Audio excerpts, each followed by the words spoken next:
because it's not good to steal. And we do things because they're to be done. That's mode of goodness. It's duty. And then beyond the purpose of that duty, beyond the duty, beyond the vidhis of bhakti, is spontaneous stage. When that taste that's there even in the preliminary stage becomes more awakened by good association and striving to go in that direction and letting go of other things. Yeah, I wanted to make a comment about this slide. See, a creeper, generally speaking, creepers cling to something. They grow because they're clinging to something. Creepers that, here's one going up the side of a tree. So what's the creeper of bhakti cling to? It starts with the sound vibration that comes from the spiritual master and the spiritual master, and then eventually the clinging of the creeper of bhakti clings to the lotus feet of Krishna as it matures. But there's the preliminary stage.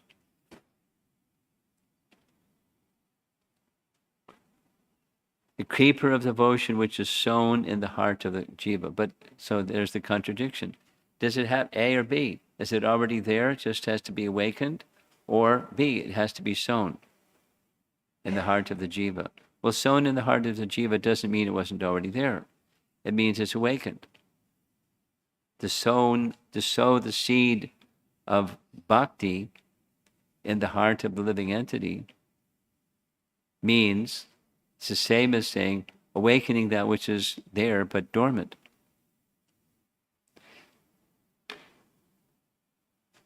You understand the contradiction? Is it clear? Here's another way of saying the same thing. One of my favorites. And that is, Prabhupada, I heard this from Satsrup Maharaj, who was present when Prabhupada first kirtan at Tompkins Square Park. Several times you've seen the photograph. So for 3 hours they chanted. And there was a big crowd of people because they never saw anything like that before. And then at the end of kirtan, Prabhupada stood up, that famous pose with his hands folded in front of him. And people are wondering, what's he going to say? He looked like a man from Mars. And how do Martians speak? What's he going to say? It was very simple. He said, I've not come to teach you something new.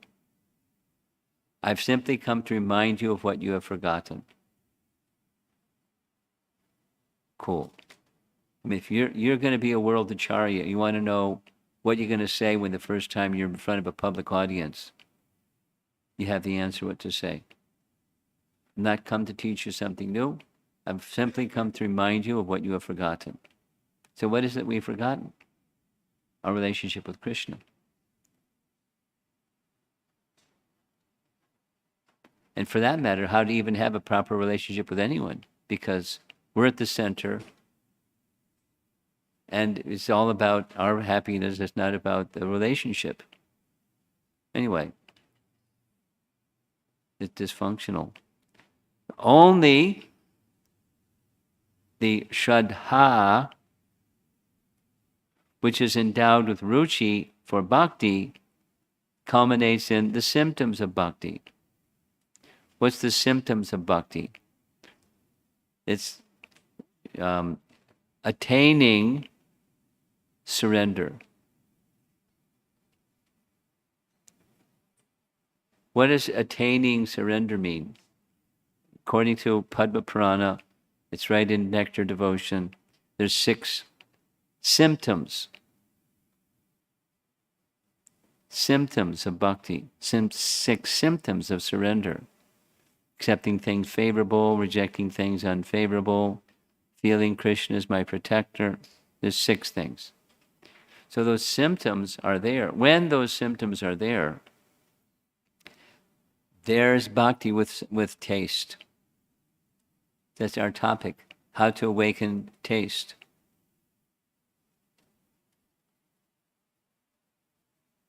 Rupa Goswami has given us this very clear explanation.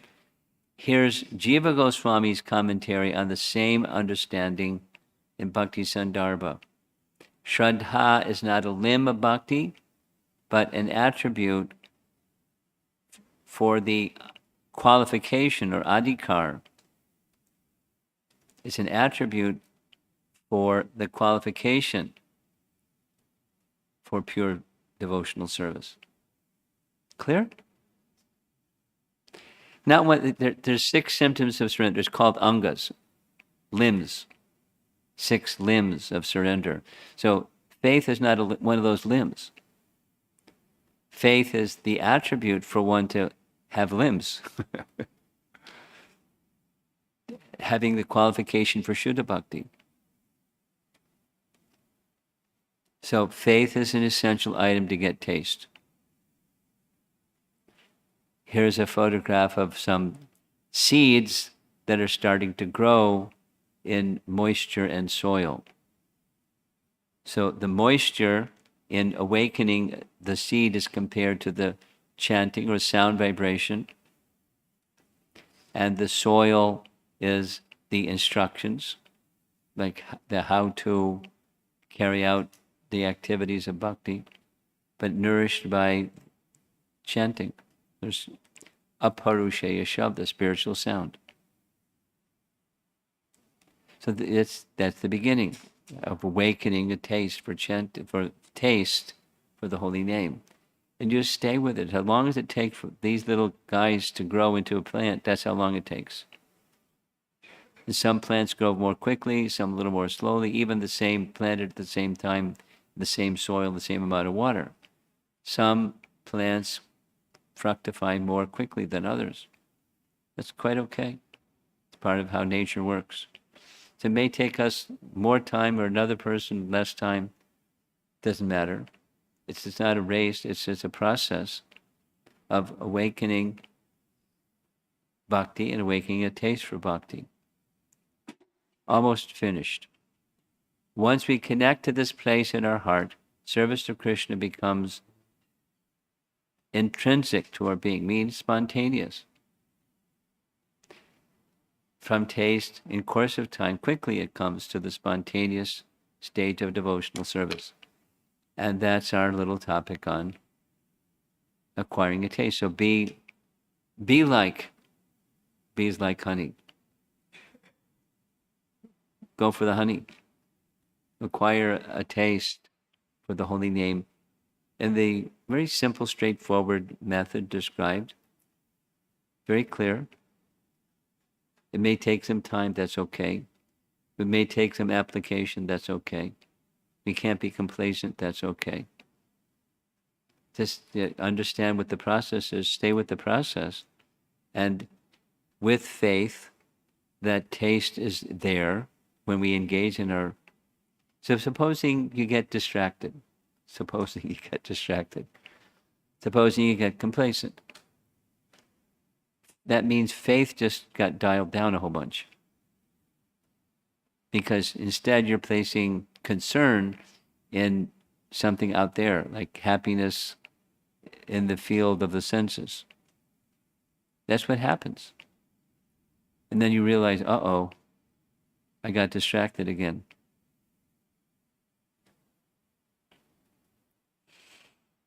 Then to bring your attention back. So the reset button is go to the spiritual conception of who we really are, and what's our sankalpa, what's our life mission? What are we supposed to do anyways? What's the goal and how to get there? That inquisitive spirit is essential. Go back and revisit it. It's good to go back and revisit it periodically, because it can get fuzzy, or you can get it more focused just by maturity. So laziness doesn't work for spiritual progress.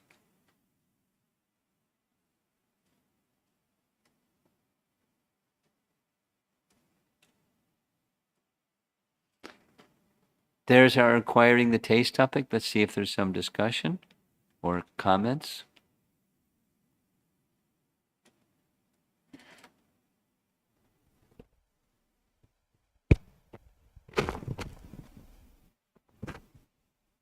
Hare Krishna Guru Maharaj. One clarification and one question. The clarification is that the pleasing aspect of Krishna is that how do I do that? Is that by over a period of time faithfully Hold the microphone a little further away because it's got a sound to it when you, so I'm not following. Try it again. It's regarding pleasing aspect of Krishna. In the aspect of pleasing Krishna? Yeah. So over a period of time, uninterruptedly, there was one slide on that. Yes.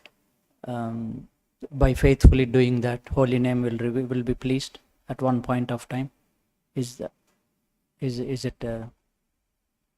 my understanding correct? Or you're making a statement, you're Yeah, not yeah. asking a question. Right. How do I please Krishna? Just by being attentive to the holy name? Well, it's a relationship. Put the relationship with Krishna on pause for a moment, and let's just say there's somebody who you made the acquaintance of, and you feel, you're not sure yet, but you feel this is a wholesome person. They have qualities and characteristics that I really like. I want to get closer to that person. So the things that you do, you invest in the relationship.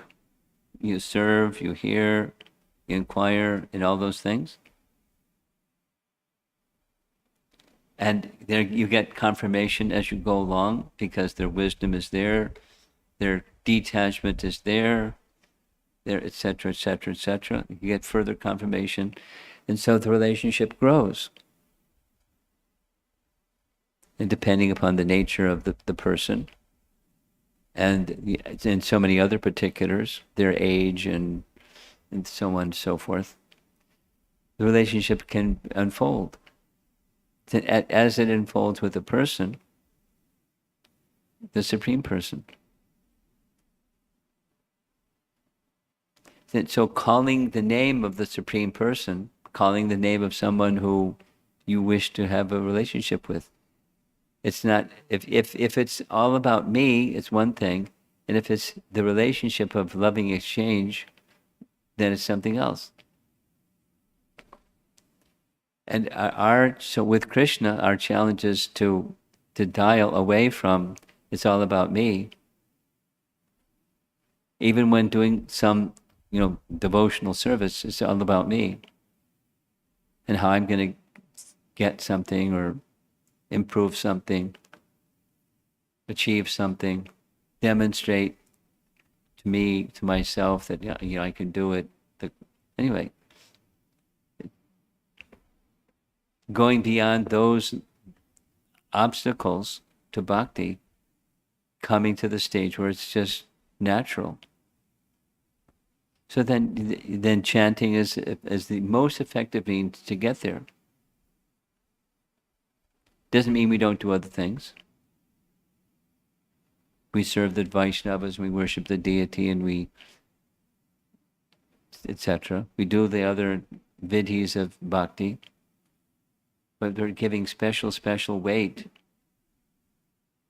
to the mood of serving Krishna through the medium and developing a relationship with Krishna through the medium of calling his name and all the services that flow.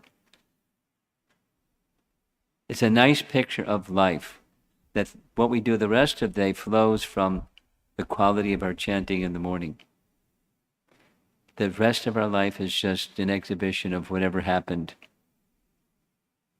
when we were chanting. So let that quality of chanting be very nice. And your thought of Krishna will be there through the day because there's some attachment that's been developed for Krishna through the object, through the medium of chanting, and then the medium becomes something else, and then it becomes something else.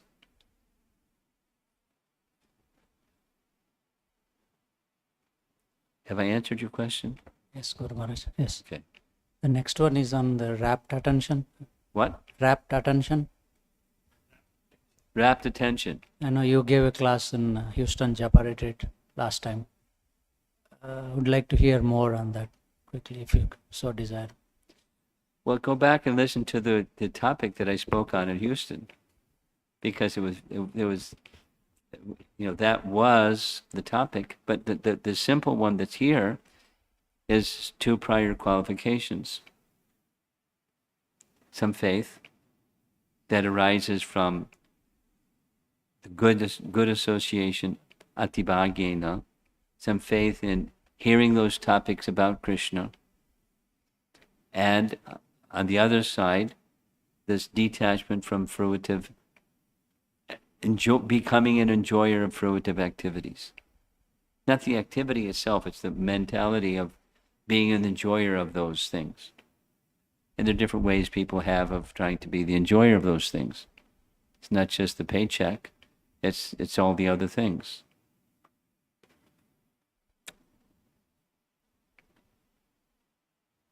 Then that's the medium for rapt attention becomes more possible.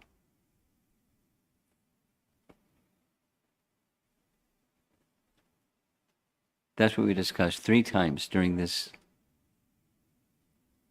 Japa retreat. Thank you so much, Maharaj.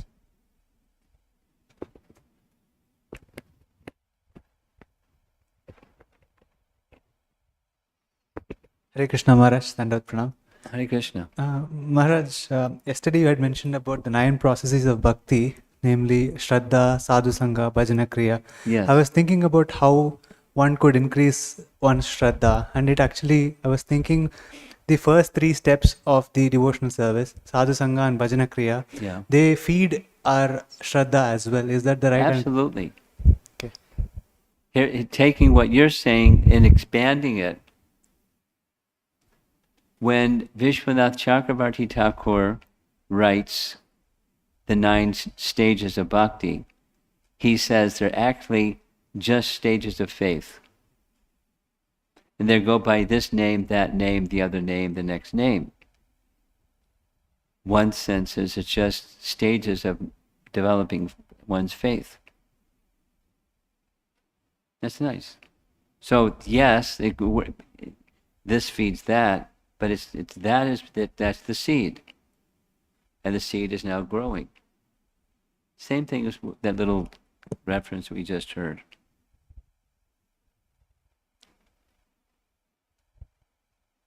Only the Shraddha, which is endowed with ruchi for bhakti, culminates in the symptoms of bhakti.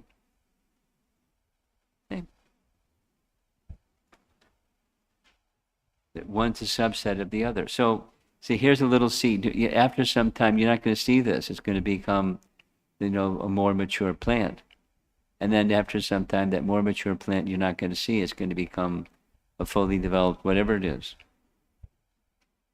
Now, the distinction, this is something Vishwanath Chakravarti Thakur writes in Madhurya Kandamani.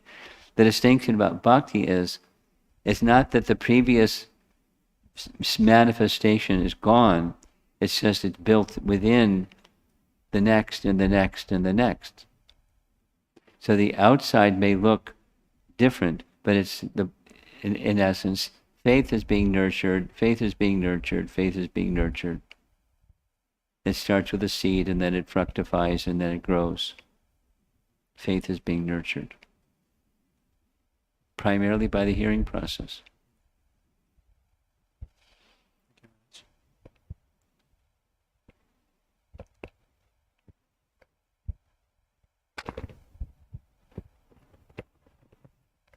I had one question. Okay. So, Maharaj, I was trying to understand the term faith. Sorry.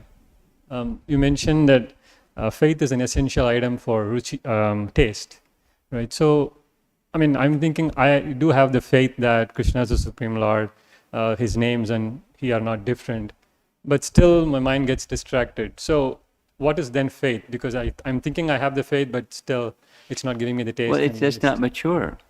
It's immature faith.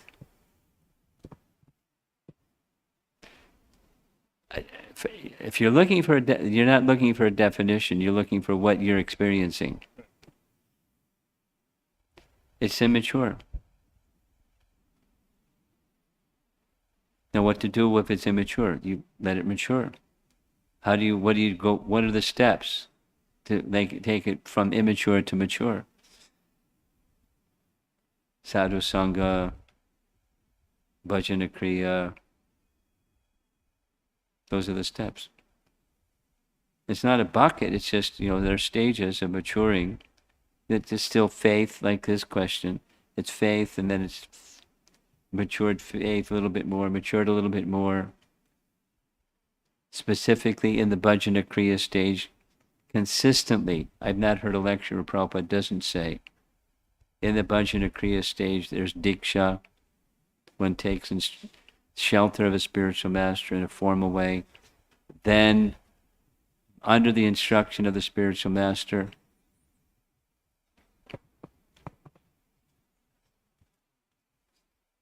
it's okay. She looks like she wants your attention. So that's the instruction of the spiritual master. It's guidance in the practical activities of going forward, just like the question that you're asking. So faith is there, it's just not mature. Now what to do to make it mature? Stay with it. Strive by right means. Stay in wholesome association. Strive to apply the teachings as best you can. With faith, it's going to take me to where I want to go. But what if it takes a long time? That's okay. However long it takes, that's how long it takes. If you want it to go more swiftly, then be more vigilant or invest attentiveness. But invest attentiveness isn't going to be steady unless there's a spiritual conception of who you are and what your mission of life is.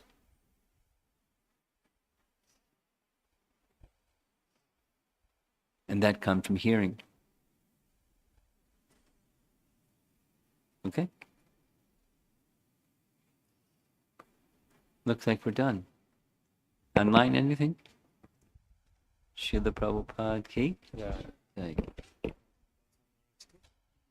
Look at this, it's 5:30, right on time.